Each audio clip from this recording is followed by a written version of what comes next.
विश्व के सभी मेरे साथियों को राजरत्न अम्बेडकर की ओर से जय भीम, नमो बुद्धाय। आज 4 मई 2020 है और आज ही के दिन डॉक्टर बाबा साहब अम्बेडकर जी ने 4 मई 1955 को the Buddhist society of India भारतीय बौद्ध महासभा इस संस्था की स्थापना की थी। आज इस संस्था को स्थापन हुए 65 इयर्स कंप्लीट हो चुके हैं और इसी के लिए आज मैं आप सभी लोगों को the Buddhist society of India भारतीय बौद्ध महासभा इस डॉक्टर बाबा साहब अम्बेडकर जी द्वारा स्थापन की हुई संस्था का राष्ट्रीय अध्यक्ष होने के नाते विश्व के सभी बौद्धों को और सभी मानव जाति के लोगों को बाबा साहब अम्बेडकर जी द्वारा स्थापन the Buddhist society of India भारतीय बौद्ध महासभा के 65th एनिवर्सरी का वर्धापन दिन का आप सभी लोगों को ढेर सारी मंगल कामनाएं देता हूं, बधाई देता हूं। बहुत सारे लोग आज भी बुद्धिस्ट सोसाइटी ऑफ इंडिया के बारे में जानकारी उनके पास नहीं है।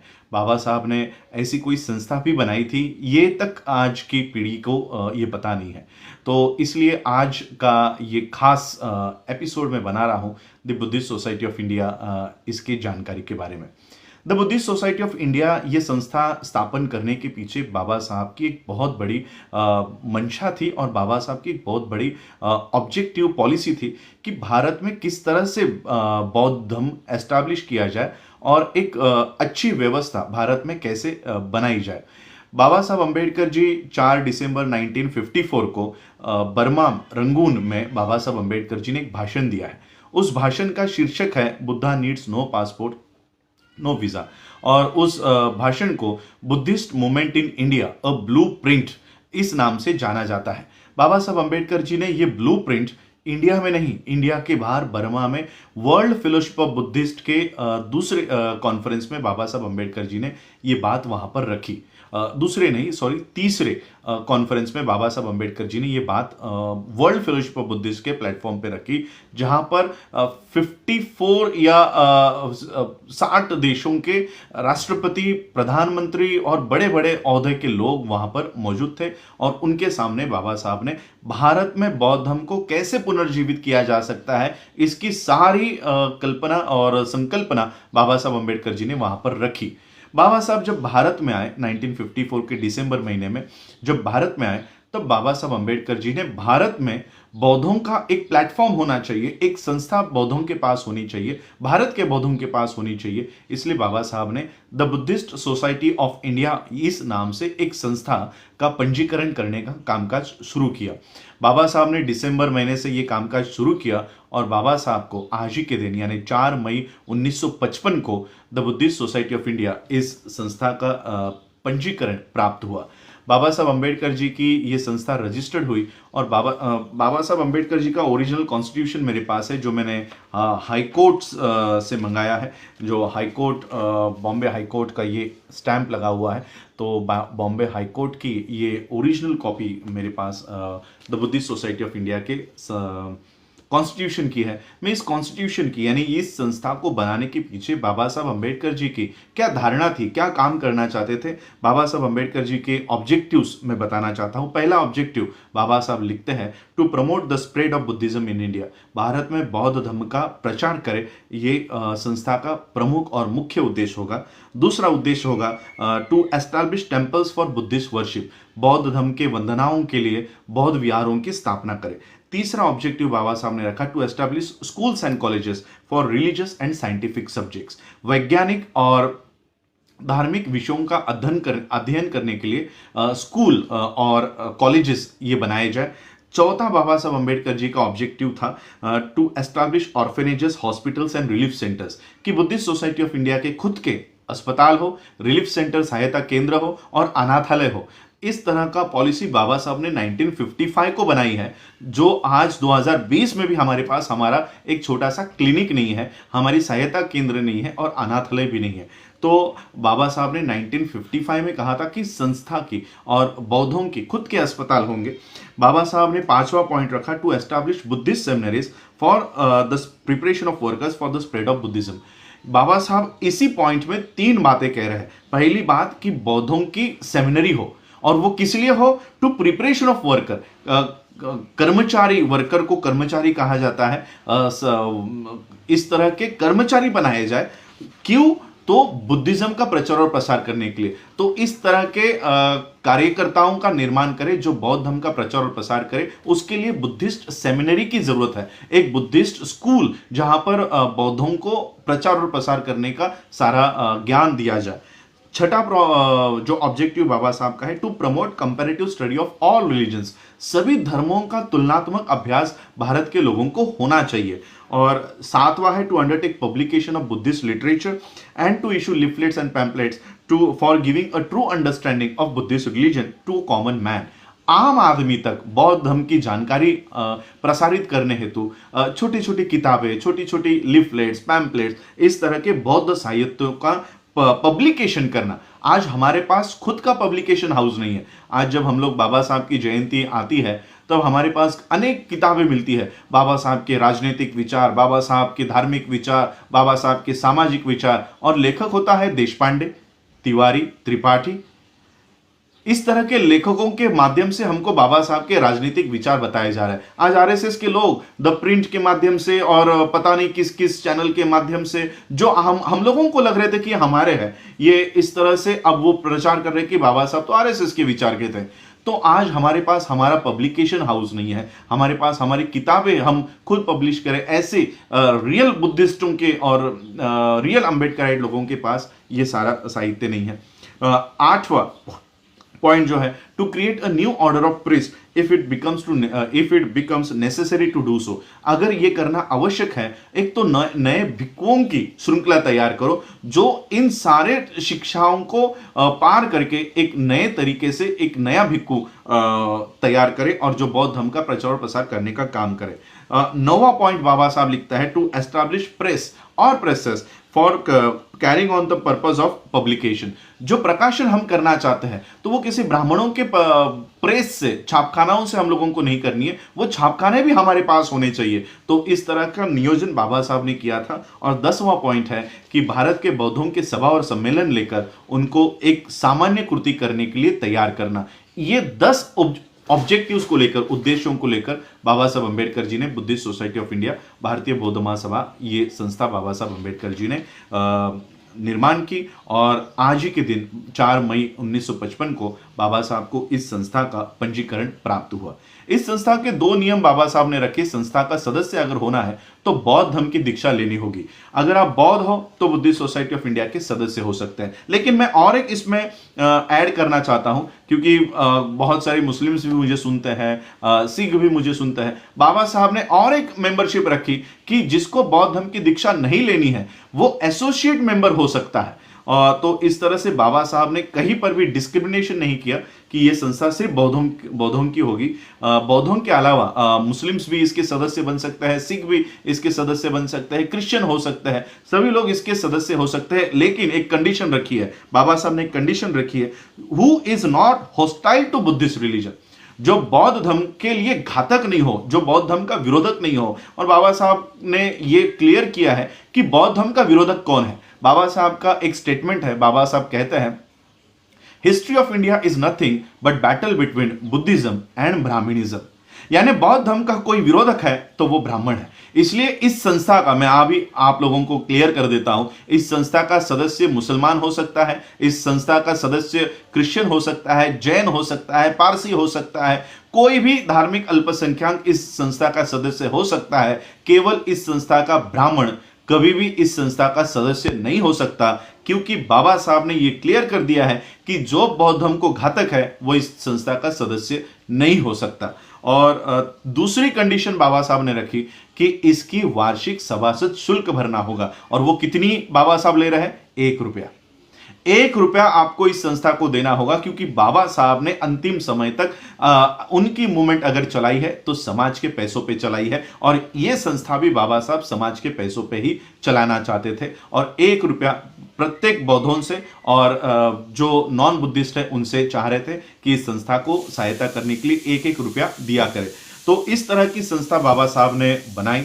बाबा साहब अंबेडकर जी ने इसी संस्था के माध्यम से 9 लाख लोगों के बौद्ध धर्म की दीक्षा नागपुर में पहले खुद बौद्ध धर्म की दीक्षा ली। 1954 में बाबा साहब वर्ल्ड फेलोशिप ऑफ बुद्धिस्ट के कॉन्फ्रेंस में जाते हैं। 1955 के मई महीने में बाबा साहब बुद्धिस्ट सोसाइटी ऑफ इंडिया का पंजीकरण प्राप्त करते हैं और 14 अक्टूबर 1956 में यानी 1.5 साल बाद बाबा साहब अंबेडकर बौद्ध धर्म की दीक्षा ग्रहण करते हैं। यानी बौद्ध धर्म की दीक्षा लेने से पहले बाबा साहब की बौद्ध धर्म की पूरी व्यवस्था बाबा साहब ने खड़ी कर दी थी। ऐसा नहीं कि पहले बौद्ध धर्म की दीक्षा ले ले उसके बाद बौद्ध धर्म की कोई शाखा या संस्था निर्माण करे, पहले संस्था निर्माण की और फिर बाबा साहब ने वो प्लेटफॉर्म सभी लोगों को दिया और 9 लाख लोगों को कहा कि यह संस्था बौद्धों की भारत की एकमेव संस्था होगी। इसी के माध्यम से बाबा साहब ने जो निर्धारित किए हुए उद्देश्य है, इसी के ऊपर अगर हम चलते हैं तो एक स्वतंत्र समाज व्यवस्था हम इस देश में कर सकते हैं। हमको किसी के सामने हाथ गिड़गिड़ाने की नौबत नहीं आएगी। हमारा खुद का एजुकेशन होगा, हमारी खुद की हेल्थ सिस्टम होगी, हमारा खुद का पब्लिकेशन हाउस होगा, हमारा खुद का ट्रेनिंग सेंटर होगा और इस तरह से सभी व्यवस्था हमारे पास एक सक्षम समाज को जितनी भी व्यवस्था लगती है वो खुद बुद्धिस्ट सोसाइटी ऑफ इंडिया के पास होगी। इस तरह से बाबा साहब ने इस संस्था का गठन किया।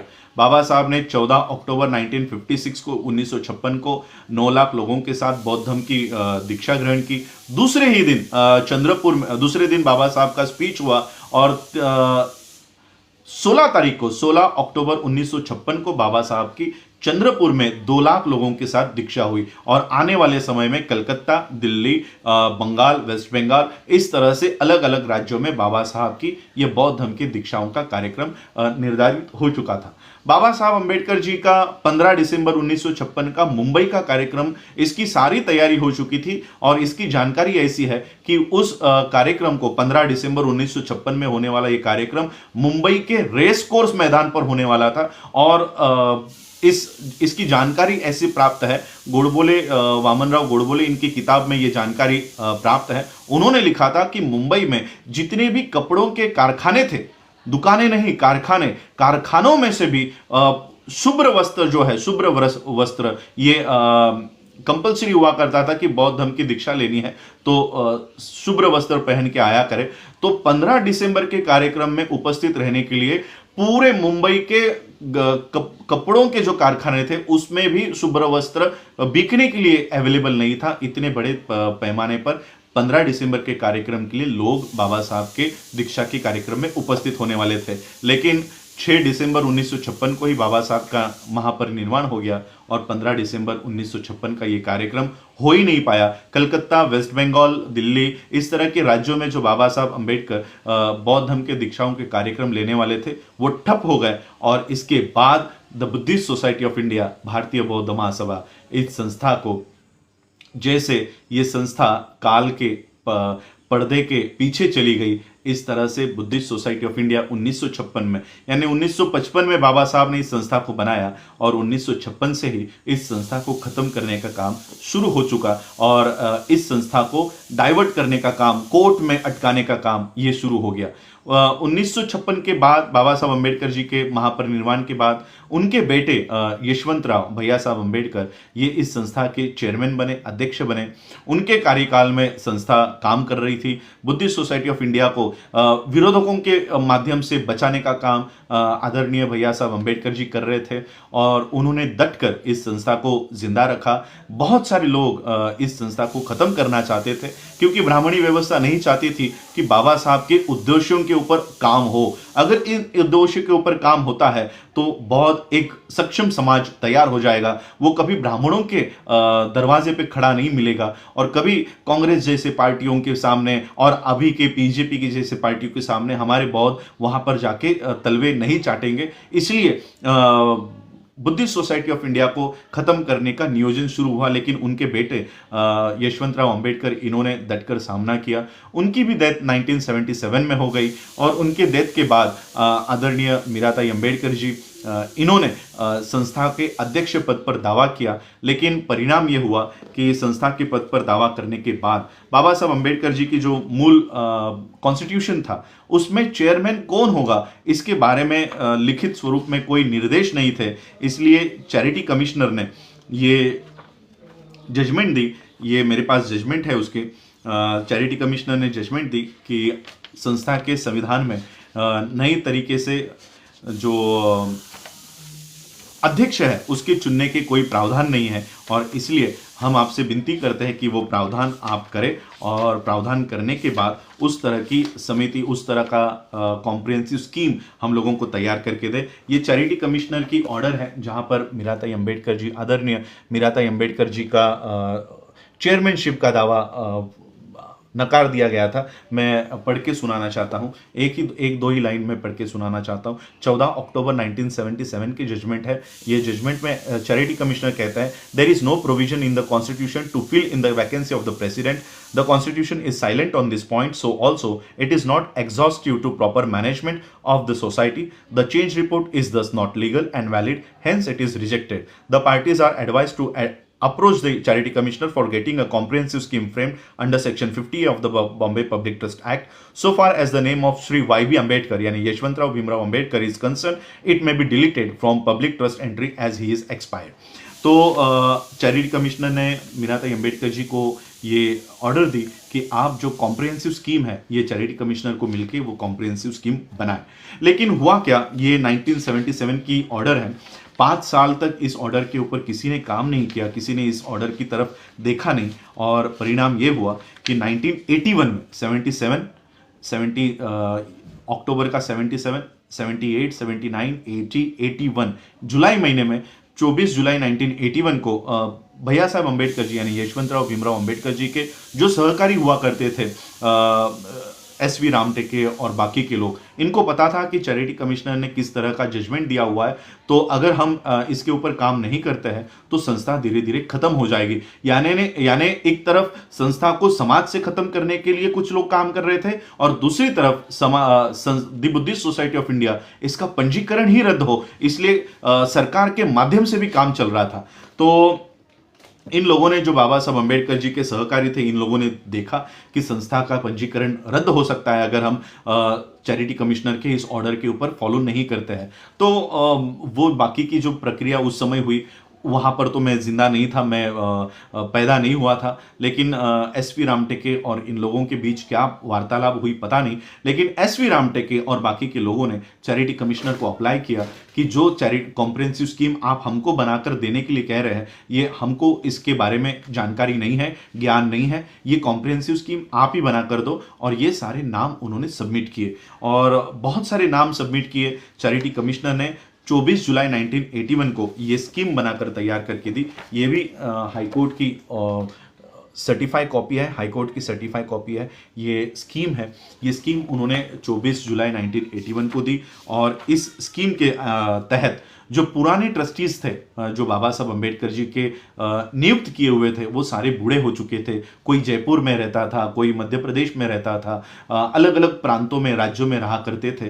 तो चैरिटी कमिश्नर ने इनसे एनओसी लाने के लिए कहा, तो इन्होंने एनओसी दे दी। बाबा साहब अंबेडकर जी के चुने हुए विश्वस्तों ने एनओसी दे दी कि नई विश्वस्त समिति बनाने में हमारी कोई उसमें दखलंदाजी नहीं होगी, हमारा कोई ऑब्जेक्शन नहीं होगा। तो इस तरह से नो ऑब्जेक्शन मिला। 17 लोगों के नाम आए थे। चैरिटी कमिश्नर ने कहा कि इतनी बड़ी संस्था में हम लोग इतने बड़े संख्या में विश्वस्त नहीं चुनेंगे। 17 पे से वो संख्या 7 पर आ गई।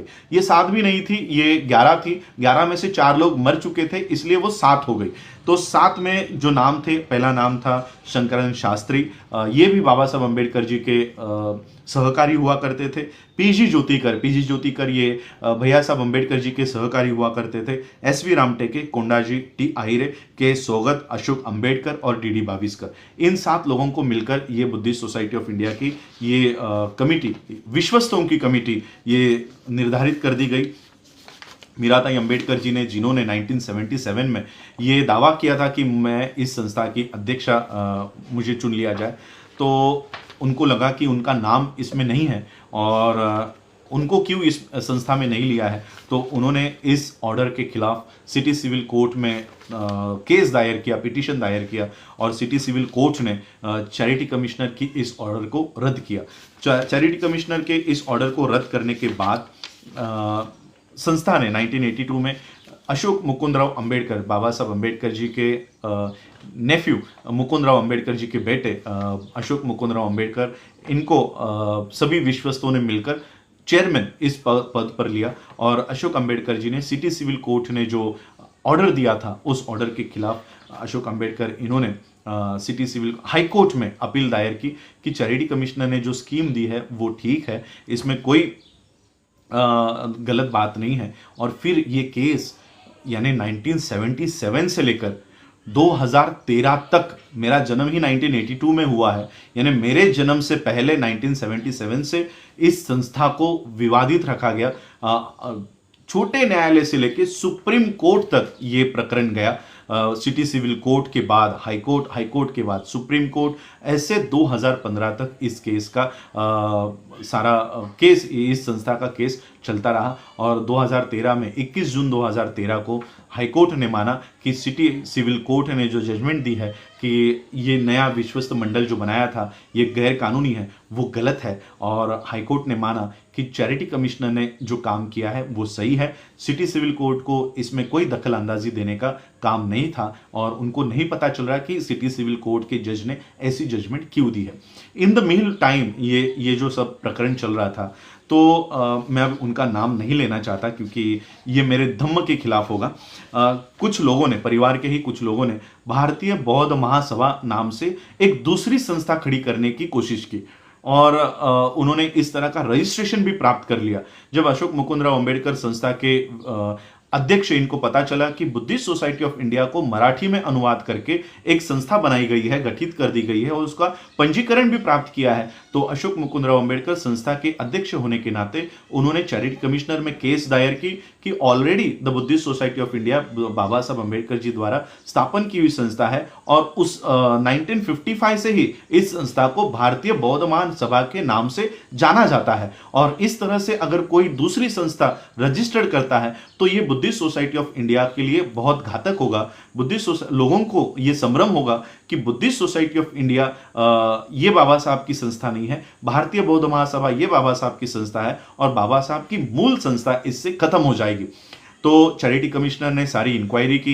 इंक्वायरी करने के बाद चैरिटी कमिश्नर को लगा हाँ ये गलत है, बुद्धिस्ट सोसाइटी ऑफ इंडिया को भारतीय बौद्ध महासभा इस नाम से कई सालों से जाना जाता है, 1955 से इस संस्था को जाना जाता है। और उन्होंने भारतीय बौद्ध महासभा को जो पंजीकरण दिया हुआ था, जो रजिस्ट्रेशन सर्टिफिकेट दिया हुआ था, वो उन्होंने रद्द किया और भारतीय बौद्ध महासभा ये बुद्धिस्ट सोसाइटी ऑफ इंडिया का मराठी अनुवाद है, इस तरह से उन्होंने ये जजमेंट दी। वो जजमेंट भी मेरे पास है, वो ये वो जजमेंट है।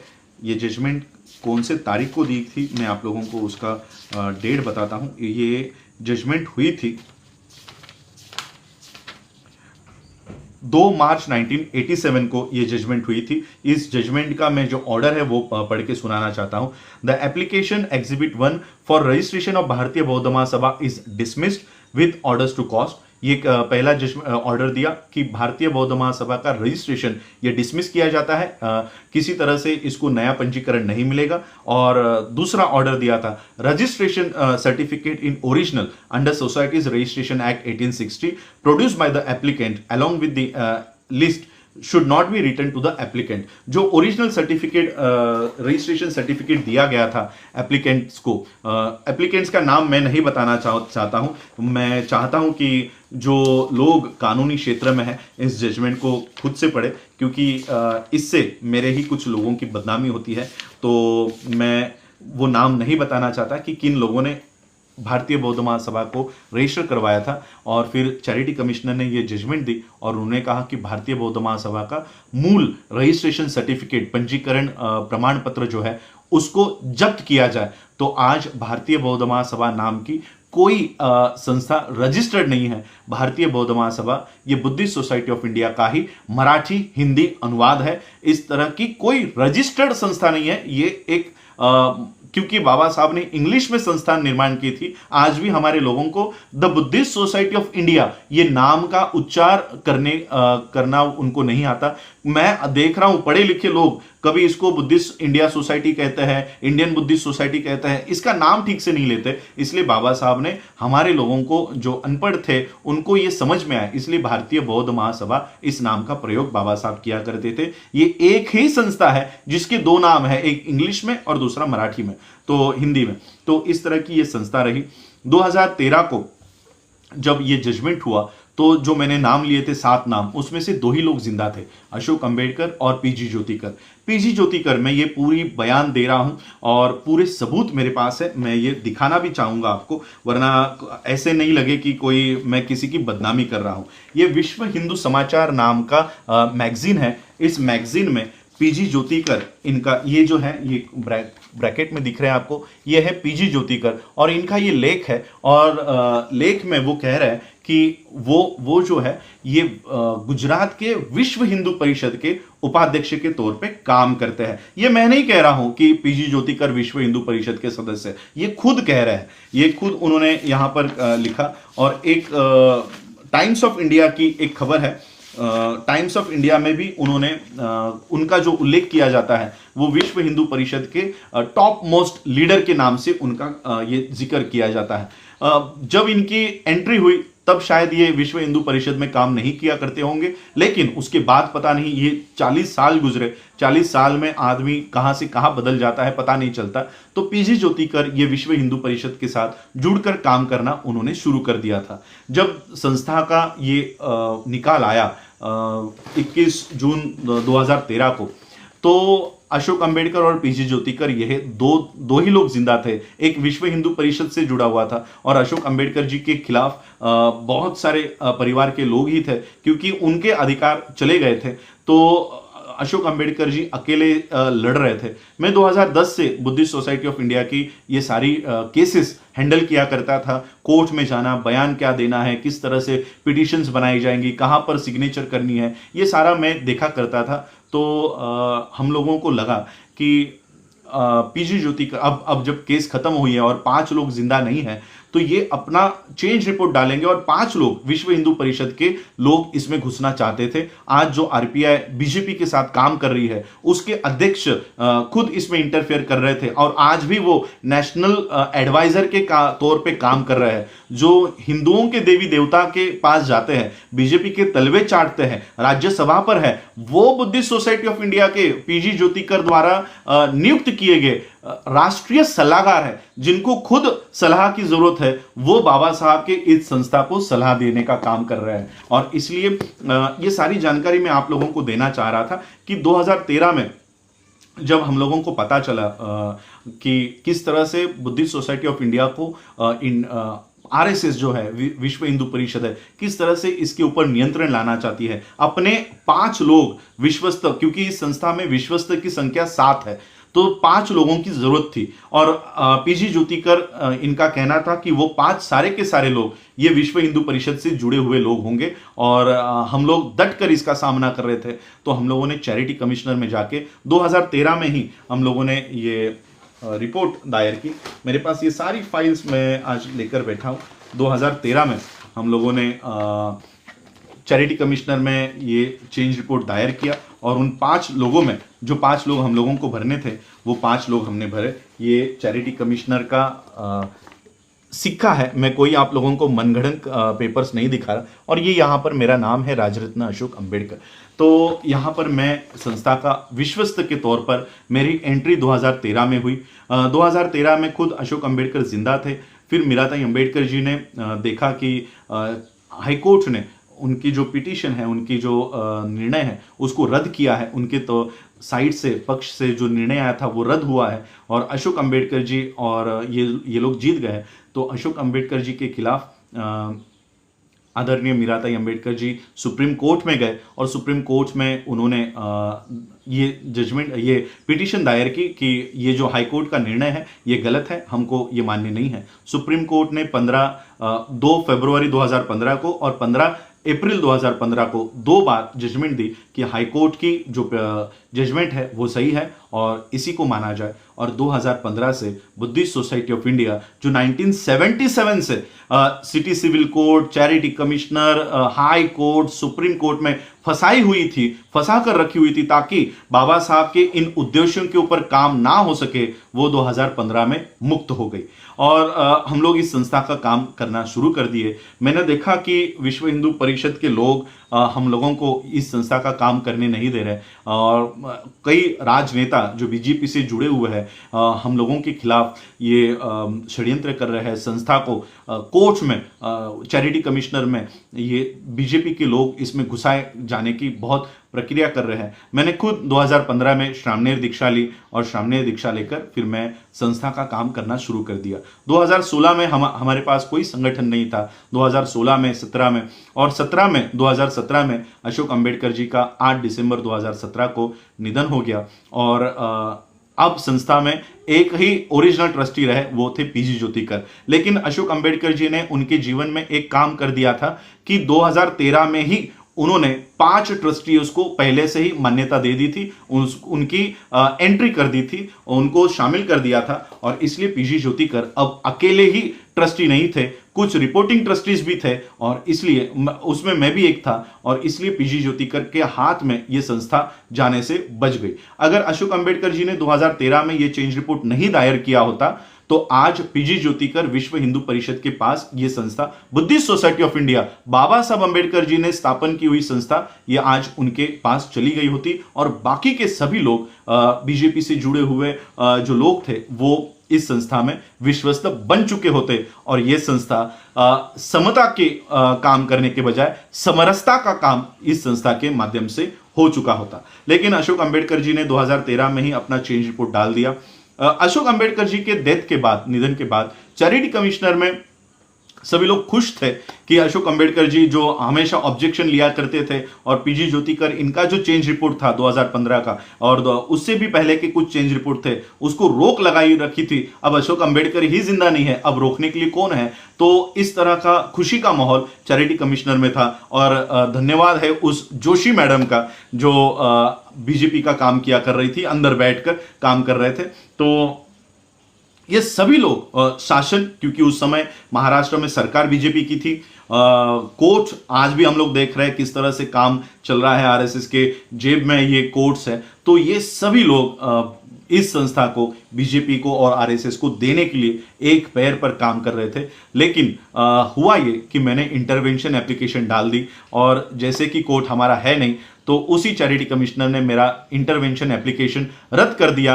यह कहकर रद्द किया कि राजरत्न अंबेडकर 2013 से ट्रस्टी है और ये जो केस चल रही है, जो चेंज रिपोर्ट है, पीजी ज्योतिकर ने 2001 का चेंज रिपोर्ट डाला हुआ था और एक में उन्होंने और कुछ लोग इसमें डाले थे एंट्री करने के लिए। लेकिन जो लोग मुझे आज सुन रहे हैं उनमें से अगर कोई वकील है तो मैं आपको कहता हूं, अगर 2015 तक बुद्धिस्ट सोसाइटी ऑफ इंडिया का केस चल रहा है, 2013 तक केस चल रहा है और स्टेटस को का ऑर्डर है कि किसी भी तरह के बदलाव संस्था में नहीं कर सकते, तो 2001 में बदलाव कैसे कर सकते हो? यही मेरा प्रमुख प्रश्न था। लेकिन चैरिटी कमिश्नर इस बात को सुनने को ही तैयार नहीं था। तो मैं चैरिटी कमिश्नर ने मेरा जो इंटरवेंशन एप्लीकेशन था वो रिजेक्ट किया और इसके खिलाफ मैं हाईकोर्ट में गया, रिट पिटीशन डाली और रिट पिटीशन ने, हाईकोर्ट ने ये माना कि ठीक है कि राजरत्न अंबेडकर 2013 से इस संस्था के विश्वस्त है, लेकिन 2001 का जो चेंज रिपोर्ट पीजी ज्योतिकर जी ने डाला हुआ था, उसी चेंज रिपोर्ट को 2015 में पीजी ज्योतिकर ने एक एफिडेविट में लिखकर कहा है कि ये 2001 का चेंज रिपोर्ट, क्योंकि संस्था की केस चल रही है, स्टेटस को चल रहा है, इसलिए ये चेंज रिपोर्ट में पीछे ले रहा हूं। अब पीजी ज्योतिकर कोर्ट में ये कह रहे थे 2015 का जो एफिडेविट है वो छुपा कर रखे थे और 2001 का मेरा चेंज रिपोर्ट, इसको एक्सेप्ट करो, इस तरह से वो बयान दे रहे थे। अब अशोक अंबेडकर जी जिंदा नहीं है जो कानूनी तौर पर ऑब्जेक्शन लिया करते थे और मुझे ये ऑब्जेक्शन लेने के लिए ऐड नहीं कर रहे थे, तो मैंने ये बात हाईकोर्ट में जाकर रखी। हाईकोर्ट ने जजमेंट दिया कि चैरिटी कमिश्नर 2001 के चेंज रिपोर्ट के ऊपर कोई कार्रवाई नहीं करे और इस तरह से 2001 का चेंज रिपोर्ट पीजी ज्योतिकर इनका हमेशा के लिए रुक गया है और इनके जो लोग थे, इनके जो लोग संस्था में शामिल होने वाले थे विश्वस्त के तौर पर, चंदू पाटिल और हरीश रावलिया, दयानंद मोहिते तो अब दुनिया में नहीं है, ये दो लोग इस संस्था में विश्वस्त के तौर पर आने वाले थे। इनकी एंट्री हमेशा के लिए अब रुक गई है। अब ये लोग इस संस्था में विश्वस्त के तौर पर कभी आ नहीं सकते। इस तरह का हाईकोर्ट ने स्टे ऑर्डर इस 2000 चैरिटी कमिश्नर को लगाई है और 2001 के चेंज रिपोर्ट पे कोई कार्रवाई नहीं होगी जब तक अगली सुनवाई नहीं होती, कोई कार्रवाई नहीं होगी, इस तरह का जजमेंट दिया। तो ये संस्था की इस तरह से हम लोग संघर्ष करते करते यहाँ तक आए। 2018 में 2019 में ये सारी संस्था आज सेफ है, सिक्योर है। कोई बीजेपी के लोग, कोई आरएसएस के लोग अब संस्था में विश्वस्त के तौर पर ऐड नहीं हो सकते। ये मैंने अपने जीवन में, मुझे लगता है कि ये एक बहुत बड़ा काम मैंने किया कि संस्था को आरएसएस से और बीजेपी से बचाने का काम मैंने किया। अब संस्था में कोई नया, जब तक ये जजमेंट नहीं आती तब तक कोई बदलाव इसमें नहीं होंगे और हम लोग ये काम करेंगे। और इसलिए, शायद इसलिए आज मैंने तो आपको स्टैम्प किए हुए पेपर्स बताए जिसमें मैं विश्वस्त हूं और सभी लोगों ने, कार्यकारिणी ने, विश्वस्त की कार्यकारिणी ने मुझे अध्यक्ष के तौर के ऊपर चुना और मैं विश्वस्त अध्यक्ष बन गया, यानी विश्वस्तों का अध्यक्ष, chairman of board of trustees उसका मैं अध्यक्ष हूं और नेशनल कमेटी का भी मैं अध्यक्ष हूं। तो दो पदों के ऊपर मैं काम कर रहा हूं, एक विश्वस्त अध्यक्ष और एक राष्ट्रीय अध्यक्ष, Buddhist society of India. Buddhist society of India का कानूनी तौर पर सेंट्रल बैंक में इसका अकाउंट है। पिछले 3 या 4 सालों से इसका आईटी रिटर्न भरा जाता है, सभी तरह का ऑडिट दिया जाता है। इस तरह का काम बुद्धिस्ट सोसाइटी ऑफ इंडिया में मैंने पिछले 3 सालों में किया। 2015 से हम लोग ये काम कर रहे हैं, तब तो मैं एक साधारण सदस्य के तौर पे काम कर रहा था। 2018 से मैं अध्यक्ष के तौर पे काम कर रहा हूं और पिछले 3-4 सालों का आईटी रिटर्न हम लोगों ने बुद्धिस्ट सोसाइटी ऑफ इंडिया का भरा। और एक खुशी की बात बताता हूं, बाबा साहब अंबेडकर जी ने स्कूल और कॉलेजेस की बात कही है कि बौद्धों की स्कूल और कॉलेज होने चाहिए। मैंने कहा कि स्कूल और कॉलेजेस बनाने के एक स्टेप ऊपर जाते हैं और यूनिवर्सिटी का प्रपोजल हम लोगों ने रखा। कर्नाटक में हम लोगों को 25 एकड़ जमीन मिल गई है, महाराष्ट्र में हमारे पास 50 एकड़ जमीन है। तो आज बुद्धिस्ट सोसाइटी ऑफ इंडिया के जो 10 उद्देश्य हैं उनमें से एक उद्देश्य हम लोग पूरा करने जा रहे हैं, वो है स्कूल और कॉलेजेस की निर्मित पढ़ाई, जो वैज्ञानिक पढ़ाई है और जो सभी धर्मों का तुलनात्मक अभ्यास की पढ़ाई है, वो पढ़ाई हम लोग कर रहे हैं। मैं खुद वियतनाम बुद्धिस्ट यूनिवर्सिटी में जाकर आया हूं। मैं खुद थाईलैंड के महाचुलालोंगकोंग राजा महाविद्यालय यूनिवर्सिटी में और उनके डीन से, पुणे के हमारे जो साथी है डॉक्टर शांतिपाल ओल सर, उन्होंने बहुत बड़ा प्लेटफॉर्म मुझे ये दिया। और बुद्धिस्ट सोसाइटी ऑफ इंडिया, मैं आप लोगों को फिर से एक अच्छी खबर देता हूं। Buddhist society of India Baba Saheb Ambedkar जी ने वर्ल्ड फेलोशिप ऑफ बुद्धिस्ट के माध्यम से यहां पर खड़ी की कि वर्ल्ड फेलोशिप ऑफ बुद्धिस्ट जो सहायता करेगी वो लेने के लिए एक प्लेटफॉर्म होना चाहिए। वो प्लेटफॉर्म था Buddhist society of India. Baba Saheb Ambedkar जी के महापरिनिर्वाण के बाद हम लोगों ने इस संस्था के पास जाना ही छोड़ दिया था। मैंने जैसे ही मैं अध्यक्ष तौर पर चुना गया, मैंने पहला काम किया कि वर्ल्ड फेलोशिप ऑफ बुद्धिस्ट के हेडक्वार्टर में गया थाईलैंड में और इस संस्था को पुनर्जीवित किया। इस संस्था का मैं और एक बार बताता हूं, इस संस्था का राष्ट्रीय अध्यक्ष के तौर पर वर्ल्ड फेलोशिप ऑफ बुद्धिस्ट के हेडक्वार्टर में आरएसएस के लोगों का नाम देकर रखा था। और फिर मैंने सारे पेपर देने के बाद उन हेडक्वार्टर में बताया कि इनका संस्था में कोई लेना देना नहीं है और इन लोगों को उस संस्था की लिस्ट में से, बुद्धिस्ट सोसाइटी ऑफ इंडिया की लिस्ट में से इनको डिलीट किया गया।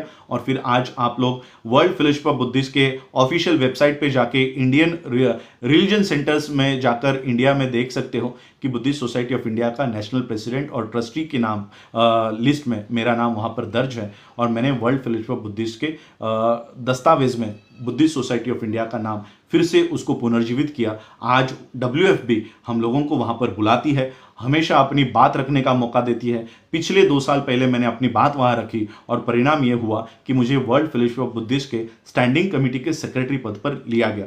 तो ये एक अच्छी खबर बुद्धिस्ट सोसाइटी के लिए थी कि आज WFB के साथ जुड़कर हम लोग काम कर रहे हैं। जितने भी बुद्धिस्ट कंट्रीज है उनके सामने हम बुद्धिस्ट सोसाइटी ऑफ इंडिया के तौर पर अपनी बात रखते हैं। मेरे रिसर्च पेपर यूनाइटेड नेशंस के कॉन्फ्रेंस में छापे जाते हैं। तो इस तरह से बुद्धिस्ट सोसाइटी ऑफ इंडिया को फिर से एक अच्छा इमेज देने का काम हम लोगों ने वहाँ पर किया।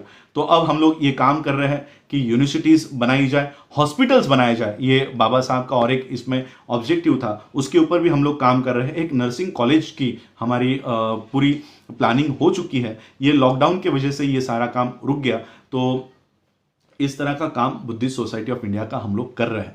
तो ये आज बाबा साहब अम्बेडकर जी के इसी संस्था का ये 65th एनिवर्सरी है, फाउंडेशन डे है। तो इसी माध्यम से मैं चाह रहा था कि बुद्धिस्ट सोसाइटी ऑफ इंडिया के जो भ्रम है, संभ्रम है, ये लोगों से दूर हो और बाबा साहब की ये संस्था खड़ी करने में, इसको जिंदा करने में, इसका काम आगे लेकर जाने में आप लोग सहायता करें। बाबा साहब अम्बेडकर जी के संस्था के माध्यम से हम लोग बौद्ध धर्म की दीक्षा के कार्यक्रम करते हैं, बौद्धों की गणना करने का काम कर रहे हैं और सभी लोगों को, जितनी लोग भारत में बौद्ध रहते हैं, भारत के बाहर रहते हैं, उनकी खुद की डायरेक्टरी बनाने का काम भी हम लोग बुद्धिस्ट सोसाइटी ऑफ इंडिया के माध्यम से कर रहे हैं।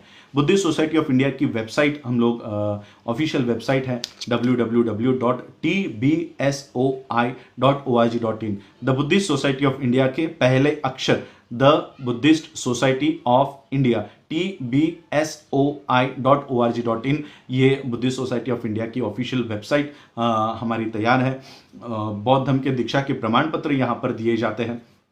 बाबा साहब ने उस समय 1 रुपया आप लोगों से मांगा था, आज वो 1 रुपये के बजाय हम लोग 10 रुपये ले रहे हैं मेंबरशिप फी, और 15 रुपये और आई कार्ड, ये सारा मिलाकर धम्म दीक्षा के प्रमाण पत्र, ये सारा मिलाकर 30 रुपया कि ये जो फीस है, ये संस्था को, जो संस्था का खाता है कैनरा बैंक में 267510101737, ये संस्था का अकाउंट नंबर है। CNRB 00267 ये IFSC कोड है। ये संस्था का ऑफिशियल अकाउंट है। RSS के लोग और बीजेपी से जुड़े हुए लोग ये हमेशा ये कोशिश करते हैं कि लोगों में संभ्रम निर्माण किया जाए और राजरत्न अम्बेडकर को, बुद्धिस्ट सोसाइटी ऑफ इंडिया को जो लोग पैसा देना चाहते हैं वो पैसा उनको ना मिले और हम संस्था का काम ना करें और बाबा साहब के उद्देश्यों को पूरा ना करें। इसलिए बहुत सारे लोग संभ्रम और मैसेजेस बनाया करते हैं और मैं खुद RSS से काम करता हूँ, RSS के इशारों पे काम करता हूँ। इस तरह का भ्रम फिर निर्माण करने का काम लोगों में करते हैं ताकि बाबा साहब, मेरा कुछ नहीं है, मैं खुद मेरे AC कैबिन में बैठकर वहाँ पर अपनी नौकरी कर रहा हूँ। साल का 8 लाख का पैकेज मेरा है, मुझे कोई ज़रूरत नहीं है, मैं सिर्फ काम कर रहा हूँ ये बाबा साहब के उद्देश्यों को पूरा करने का काम मैं कर रहा हूँ। और इसीलिए ये उद्देश्य पूरे ना हो, बाबा साहब की यूनिवर्सिटीज़ खड़ी ना हो, बाबा साहब की सेमिनरीज खड़ी ना हो, बाबा साहब अम्बेडकर जी ने जिस तरह की ट्रेनिंग्स बताई है, जिस तरह का पब्लिकेशन हाउस बताया है, ये सारा खड़ा ना हो और बौद्धों की स्वतंत्र व्यवस्था खड़ी ना हो। इसलिए RSS और उनके माध्यम से जो बहुजनों में काम कर रहे हैं वो लोग हमेशा ये कोशिश में लगे होते हैं कि राजरत्न अम्बेडकर के खिलाफ कोई ना कोई मैसेज छोड़े ताकि लोगों को भ्रम में किया जाए। अभी मैं पिछले साल United states commission for international religious freedom में जाके आया हूं और वहां के जो चेयरमैन हैं उनको मैंने पूरा मेमोरेंडम दिया और उसमें बीजेपी और RSS को बैन करने की मांग की है। अगर मैं RSS से काम कर रहा होता, RSS के फंड पे काम कर रहा होता, तो क्या USCRF में जाके RSS को बैन करने की मांग करता? आज भी मैं पूरे तौर से RSS, बीजेपी, कांग्रेस, ये ब्राह्मणी व्यवस्था की जो पार्टियां है, संस्था है, इनके खिलाफ काम कर रहा हूं। लेकिन फिर भी हमारे बहुजनों के कुछ नेता है जो उनको लगता है कि राजरत्न अम्बेडकर अगर बढ़ते गया तो उनकी दुकानें खत्म हो जाएंगी, दुकानें बंद हो जाएंगी, उनको पैसा मिलना बंद हो जाएगा। तो वो इस तरह के भ्रम निर्माण करते रहते हैं। लेकिन फिर भी मैं किसी को प्रत्युत्तर नहीं देना चाहता। जो लोग, मैं आप लोगों के ऊपर छोड़ता हूं, कौन सच्चा है कौन झूठा है। बुद्ध के माध्यम से बुद्ध ने कहा कि अपनी बुद्धि लगाओ, तर्क लगाओ। आप लोगों को लगता है अगर गलत है तो गलत है, आप लोगों को लगता है सही है, आपके बुद्धि को लगता है, तर्क करके किसी भी प्रिजुडाइज माइंड से मत सोचिए और एक न्यूट्रल होके अगर पूरी बातों को देखते हैं तो आप लोगों को सच्चाई पता चलेगी। तो आज हम लोग बुद्धिस्ट सोसाइटी ऑफ इंडिया का 65th फाउंडेशन डे मना रहे हैं। भारत के और भारत के बाहर सभी बौद्धों को और सभी मानव जाति के लोगों को मैं इस संस्था की फाउंडेशन डे की बहुत बहुत बधाई देता हूं और इस संस्था को बढ़ाने के लिए, इस संस्था का जो ऑब्जेक्टिव्स है इसको पूरा करने के लिए आप लोग मेरी सहायता करें। यही आज राष्ट्रीय अध्यक्ष के तौर पर मैं आप लोगों को ये मैसेज देना चाहता हूं। आप लोगों ने मुझे सुना, उसके लिए आभार। जय भीम, जय भारत, जय बुद्ध।